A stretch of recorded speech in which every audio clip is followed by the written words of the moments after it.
Assalamualaikum warahmatullahi wabarakatuh.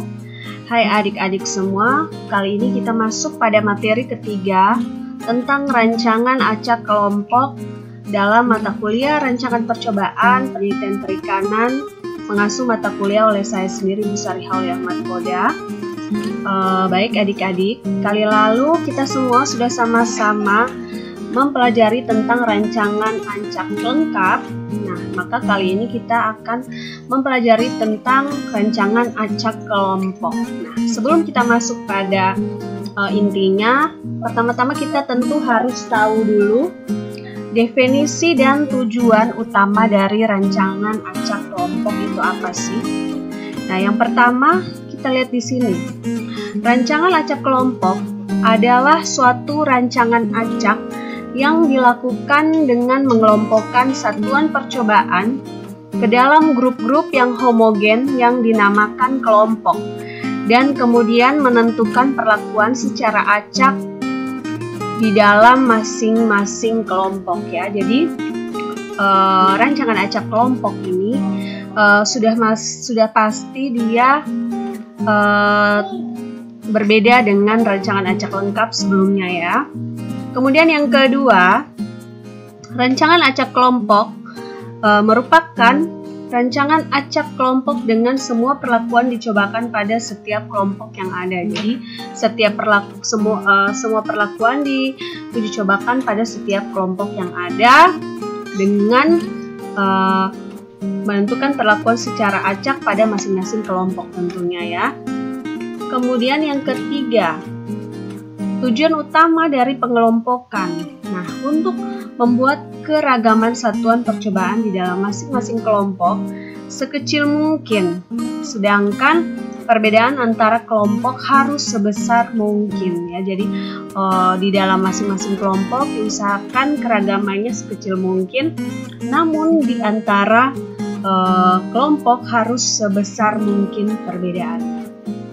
Nah, kemudian yang keempat, tingkat ketepatan biasanya menurun dengan bertambahnya satuan percobaan atau ukuran satuan percobaan per kelompok, sehingga sebisa mungkin buatlah ukuran kelompok sekecil mungkin ya. Jadi ini ada beberapa hal yang perlu diketahui tentang definisi dan tujuan dari rak itu sendiri ya. Kemudian di sini kita lihat ciri-ciri dari rancangan acak kelompok ya. Di sini Ibu ada membuat gambar yang adik-adik sendiri bisa lihat di sini. Ini katakanlah ini adalah satuan percobaan ya. Bahan percobaan yang heterogen, tidak sama kita lihat di sini dari warnanya tidak sama, dia heterogen. Nah, terdapat dua sumber keragaman, yaitu pada rancangan acak kelompok itu ada dua sumber keragaman, yaitu ada perlakuan dan kelompok ya, atau berbeda dengan rancangan acak lengkap tentunya. Kemudian ada bahan dan media satuan percobaan. Di sini ada perlakuan atau treatment dan juga keragaman respon disebabkan oleh perlakuan, kelompok dan galat. Jadi ada keragaman responnya. Berbeda dengan rancangan acak lengkap, kemarin tidak ada keragaman respon. Karena pada rancangan acak kelompok ini dia bahan percobaannya heterogen ya, tidak sama. Jadi ini ciri-ciri dari rancangan acak kelompok kurang lebih seperti ini. Tentunya berbeda ya dengan rancangan acak lengkap oral. Nah, contoh kasus atau rancangan lingkungan, di sini Ibu kasih perbedaan antara RAL dan RAK ya. Rancangan acak lengkap dan rancangan acak kelompok. Nah, kita lihat di sini ini ada RAL. Apabila lingkungan homogen ya tentu ya. Sebelumnya minggu lalu kita semua sudah tahu bersama bahwa RAL itu apabila lingkungan homogen, status misalnya di sini status kesuburan tanah homogen, maka rancangan acak lengkap maka rancangan lingkungan yang tepat adalah menggunakan RAL ya. Nah, di sini kita lihat sebagai contoh, ini adalah sebuah bidang tanah yang datar. Nah, kita lihat di sini kombinasi perlakuan ditempatkan secara acak dan bebas pada petak percobaan ya. Terserah mau ditaruh di mana saja kombinasi percobaan yang ada ini. Tidak ada bedanya karena tempat ini, petak percobaan ini dia homogen ya. Keadaan lingkungannya dianggap sama. Kemudian kita lihat di sini ada rak atau rencana acak kelompok. Bedanya adalah apabila kondisi lingkungan tidak homogen, misalnya ada perbedaan kesuburan tanah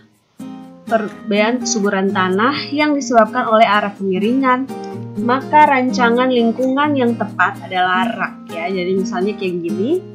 Kalau di sini bidang datar semuanya sama. Nah, ini bidang miring, misalnya tanahnya arah kemiringan lahan. Kemudian di situ ada kelompok 1, 2, dan 3 ya. Nah, di sini kita buat tentu berbeda ya perlakuan. Walaupun perlakuannya sama, tetapi pasti memberikan respon yang berbeda. Katakanlah kelompok 1 di bagian agak tinggi, kemudian kelompok 2 ada di bagian sedang, kemudian kelompok 3 di bagian paling rendah. Tentu akan memberikan hasil yang berbeda tentunya ya. Berbeda dengan RAL. Jadi berbeda dengan RAL ya. Kalau RAL itu dia homogen, jadi mau diletakkan di mana saja petak percobaannya tidak masalah ya. Secara acak tidak masalah, tetapi berbeda dengan rak seperti itu. Jadi ini adalah perbedaan mendasar antara RAL dan rak. Contohnya seperti ini. Kemudian yang berikut kita lihat lagi, ini ya Ibu ada review RAL dan rak ya. RAL dan rak. Di sini kita lihat RAL, rancangan acak lengkap, itu dia adanya satuan percobaan yang homogen. Kemudian keragaman respon disebabkan karena pengaruh perlakuan saja ya. Lalu kalau rak, apa rak? Nah, rak perbedaannya adalah satuan percobaan heterogen ya. Tentu di sini berbeda sekali dengan RAL ya, satu homogen, satu heterogen. Lalu keragaman respon disebabkan pengaruh perlakuan dan kelompok. Pengaruh dari keragaman lain kita ketahui di luar perlakuan yang kita coba dihilangkan dari galat percobaan dengan cara pengelompokan satu arah. Dan itu ya, jadi perbedaan secara ininya. Namun di sini kita lihat juga ada keuntungan dari penggunaan rak. Apa sih keuntungan dari rak? Yang pertama, lebih efisien dan akurat bila dibandingkan dengan RAL. Pengelompokan yang efektif akan menurunkan jumlah kuadrat galat sehingga akan meningkatkan tingkat ketepatan atau bisa mengurangi jumlah ulangan. Ini keuntungan yang pertama. Kemudian keuntungan yang kedua adalah lebih fleksibel. Nah, banyaknya perlakuan, banyaknya ulangan atau kelompok, tidak semua kelompok memerlukan satuan percobaan yang sama ya. Jadi tidak semua kelompok harus memiliki satuan percobaan yang sama ya. Jadi dia lebih fleksibel, tergantung jenis penelitiannya seperti apa ya. Kemudian penarikan kesimpulan lebih luas karena kita bisa juga melihat perbedaan di antara kelompok. Jadi bisa diambil kesimpulan perbedaan di antara kelompok itu bagaimana, itu bisa menjadi interpretasi kita dalam mendeskripsikan mendeskripsikan hasil dari perhitungan kita itu ya. Jadi ini keuntungannya. Kemudian ada keuntungan, pasti ada kerugian. Nah, ini adalah kerugian dari rak. Nah, apa kerugiannya? Yang pertama, memerlukan asumsi tambahan untuk beberapa uji hipotesis. Interaksi antar perlakuan, antara kelompok atau perlakuan sangat sulit. Peningkatan ketepatan pengelompokan akan menurun dengan semakin meningkatnya jumlah satuan percobaan dalam kelompok. Derajat bebas kelompok akan menurunkan derajat bebas galat sehingga sensitivitasnya akan menurun, terutama apabila jumlah perlakuannya sedikit atau keragaman dalam satu percobaan kecil atau dalam satuan percobaan kecil atau homogen. Lalu memerlukan pemahaman tambahan tentang keragaman satuan percobaan untuk suksesnya pengelompokan. Jadi pemahamannya harus lebih lagi. Dan juga yang terakhir, jika ada data yang hilang, maka memerlukan perhitungan yang lebih rumit ya. Ya, inilah dia kerugian dari rancangan acak kelompok ya. Pasti ada kelebihan, pasti ada kekurangan. Oke, next, panduan pengelompokan. Nah, kita lihat sini panduan pengelompokan ini, Ibu ada panduan dalam mengidentifikasikan faktor yang dijadikan acuan dalam pembuatan pengelompokan. Di sini ada variabel pengganggu, misalnya perbedaan arah kesuburan, kandungan, kelembaban, kemiringan, dan kebesaran. Nah, itu untuk percobaannya adalah peta percobaan. Kemudian arah terhadap sudut penyinaran matahari, aliran air, dan penyebaran suhu. Itu rumah kaca, umur dan kepadatan adalah pohon. Kemudian ada lagi misalnya variabel pengganggunya, jenis kelamin, usia, IQ, pendapatan, sikap, dan seterusnya. Kemudian percobaannya adalah orang atau partisipan. Itu adalah beberapa contoh panduan dalam mengidentifikasikan faktor yang bisa dijadikan acuan. Lalu yang berikutnya adalah pengacakan dan tata letak percobaan. Nah, pengacakan dilakukan agar analisis data yang dilakukan menjadi sahih. Nah, pengacakan bisa diundi, bisa juga menggunakan daftar angka acak atau menggunakan bantuan software. Ya, bisa juga diacak menggunakan Excel, Microsoft Excel bisa ya. Kemudian ini adalah gambar ya, sebagai contoh saja. Sebelum pengacakan, bagilah daerah percobaan atau satuan percobaan ke dalam beberapa kelompok sesuai dengan jumlah ulangan. Setiap kelompok kemudian dibagi lagi menjadi beberapa petak sesuai dengan banyaknya perlakuan yang akan diuji cobakan. Kemudian pengacakan dilakukan secara terpisah untuk setiap kelompok karena dalam rak perlakuan harus muncul satu kali dalam setiap ulangan. Jadi ini contohnya nanti dibagi-bagi seperti ini. Jadi setiap kelompok ini berbeda, tetapi dia akan diberi perlakuan yang sama pada setiap kelompok ini. Ya, jadi heterogen. Di sini ada 4 kelompok. Ya, ini contohnya, gambarannya seperti ini. Oke, selanjutnya ya. Ini ada contoh juga. Ya, misalkan kita merancang perlakuan T ada 6 taraf A, B, C, D, F. Lalu urangan R 4 kali. Nah, perlakuan tersebut kita tempatkan secara acak ke dalam satuan percobaan. Seperti ini ya. Jadi tidak harus yang satu ini dia, katakanlah dia adalah kontrol, jadi dia sesuai urutan. Tapi di sini kalau pada nomor 4 dia sudah mulai berbeda, sudah mulai letaknya tidak sama. Jadi itu semua diacak, disesuaikan dengan cara pengacakan seperti itu. Nah, ini adalah model linier dari rancangan acak kelompok ya. Dilihat seperti ini ya.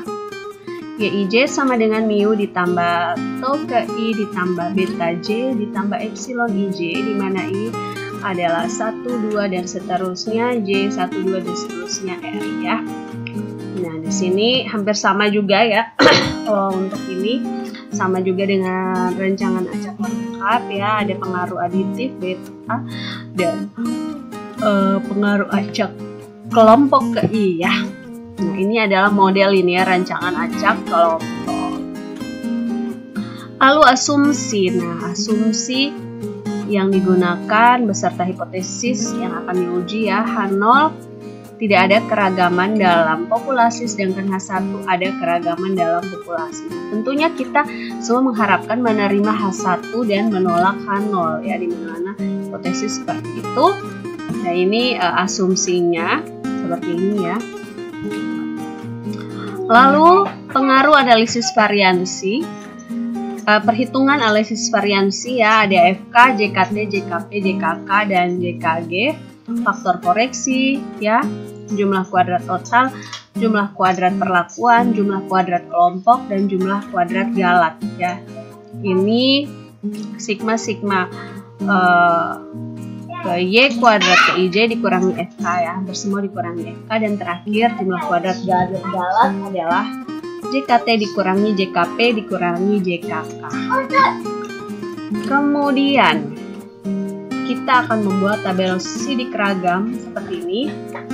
Ada perlakuan, kelompok, galat, dan total ya. Masih kita ada F hitungnya juga bisa ditaruh di sini, dan